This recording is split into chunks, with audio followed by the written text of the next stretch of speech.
This week, we're looking at conceptual photography in the 1960s and 70s. Our major questions revolve around how post-war art photographers are responding to the major strategies in the first half of the 20th century. So they're thinking a lot about straight photography and documentary photography, but they're trying to distinguish themselves from those styles.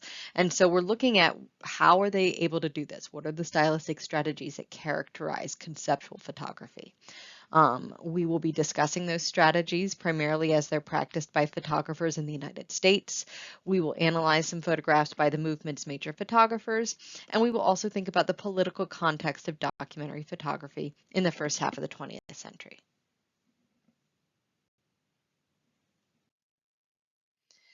Conceptual photography is an approach to the medium that regards it as a way to make statements about itself rather than the subject before the lens. And so in some ways, when you're thinking about conceptual photography, it's sort of like photography about photography. It's based on the belief that photographs are essentially just records of information rather than something that can be emotionally nuanced or even fine art. The strategies that we'll be looking at here are mainly these photographs, they almost look like they're documents, but they don't have any of the opinions or narratives that we were looking at in the photographs from the first half of the 20th century. We'll also be looking at examples of photography that presents their objects in pairs or sequences. The first type of conceptual photography we are looking at are called social landscape photographs. This photography appears documentary, but it is unsentimental and it doesn't reveal any opinion of the photographer or type of political expectation. The strategies of these photographs, they have a snapshot aesthetic. They very much reject the pre-visualization that we celebrated in the work of the straight photographers or the documentary photographers before the war. There's no transcendent expectations of these photographs. They're not going to like change the medium. They're much more ironic. And you see that in the subject matter too. They really stress the banal, the ordinary, but sometimes also the abnormal and the strange.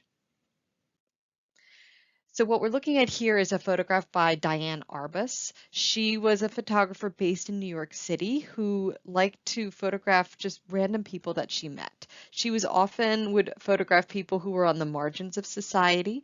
But in this photograph, we see a mother holding her child.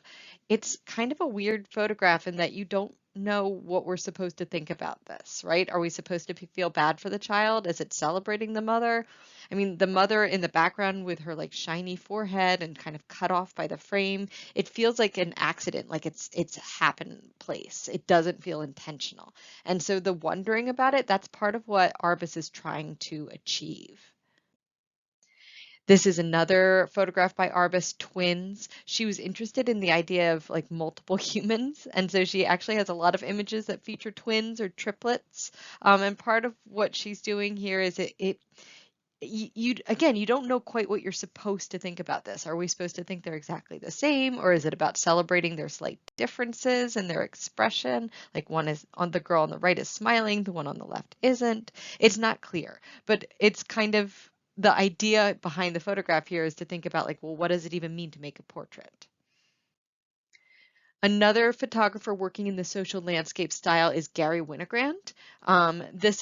He's a street photographer. He's just walking around and taking photographs of random people he encounters. So here, this is called Untitled. We see a woman holding an ice cream cone and it looks like she's well dressed and she's in front of like a kind of a fancy shop window. And again, like what's the subject matter? Did he say something to make her laugh? We don't know. And that's the point. It's sort of just this experience of everyday life in the post-World War world. This photograph, Peace Demonstration by Winogrand, is equally ambiguous. So here we see a police officer holding an American flag at his chest, and it seems like are the police officers with the peace demonstrators? Are they against the peace demonstrators? It's not clear. And it's also not clear, is this celebrating the peace demonstrators or is it celebrating the police officers? The political context here is ambiguous, and that kind of relates to the ambiguity of the United States in the 60s and 70s when the Vietnam War is going on. So Winogrand, he's not making an opinion here. He's just kind of showing you what he saw. The other style of conceptual photography happening at this moment is called the New Topographics. This name comes from an exhibition in 1975 that has the same title, and part of your reading this week will be an essay describing that movement. So New Topographics featured American landscape photography. However, unlike all the Ansel Adams stuff that we looked at a couple weeks ago, these are documenting industrial structures and are like very anti-style. They have awkward cropping, they're kind of boring. Sometimes they're exhibited in sequences. And once again, the idea here is like, what is photography as a medium? What does it mean to make a document? So, for example, this is Louis Baltz's South Wall of Mazda Motors. This is a really boring photograph on some level, right? This is a car dealership, but we don't see which cars are for sale, and the rocks that are along the sidewalk there seem kind of out of place. Similar to the social landscape, you don't know exactly what you're supposed to be thinking about this or what exactly is being documented. Ed Ruscha makes these series of photographs of parking lots. So this is a parking lot that what you see is what it is. It's kind of awkward in terms of the angle. It's not clear, again, like what is the point of this? And so that, again, the idea is just the idea. It is about the concept of making a document, the concept of making a series. The German photographers Berendt and Hilla Becker are also really iconic photographers for this movement. What you see here is cooling towers. These are 9 examples of cooling towers that they put next to each other, sort of like, again, like it's a document. But what is the point here? To like show what cooling towers look like? Again, it's about the idea of photography as a documentary tool.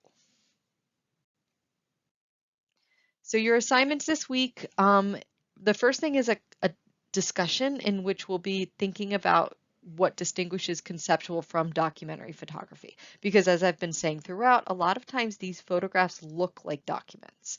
And so in the discussion, we'll be teasing out what are the stylistic strategies, what are the functional conditions that really differentiate these two movements. The written assignment is a comparison of Dorothea Lange's Migrant Mother with the Arbus mother holding child that we were talking about earlier. And I feel like this essay is really going to help you think about what is the difference between these two. They have the same subject matter, but they're really quite different. Anyway, as ever, please do reach out if you have any questions or concerns. I'm really looking forward to digging into the discussion with you.